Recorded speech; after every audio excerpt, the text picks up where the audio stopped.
अस्सलाम वालेकुम नाज़रीन, महरान टीवी न्यूज़ में वाक़े भलीकार मां है फराशा। सबका पहिरियों हिकु नज़र हेडलाइन ते।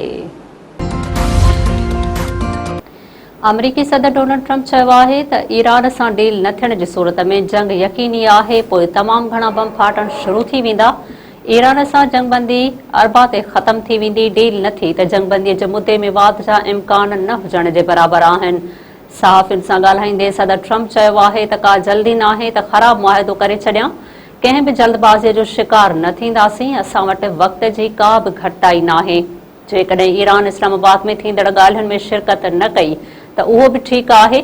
जेकॾहिं ईरान तकरार ख़त्म करे छॾियो त तेल जूं क़ीमतूं हेठि अची वेंदियूं।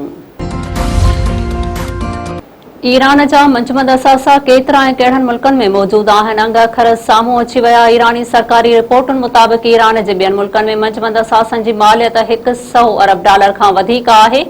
ईरान जा चीन में घटि $20 अरब ऐं भारत में $7 अरब जा असासा मौजूद।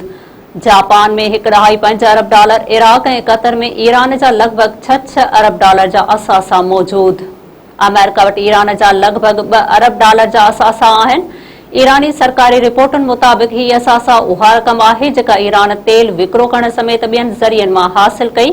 अमेरिका ऐं आर्मी पाबंदियुनि सबबि उहा रक़म गैर मुल्की बैंकुनि में रोकी वई। ईरान ते पाबंदियुनि जो आगाज़ 1979 खां बाद में थियो। ईरान जे एटमी प्रोग्राम सबबि पाबंदियुनि में वधीक सख़्ती आई।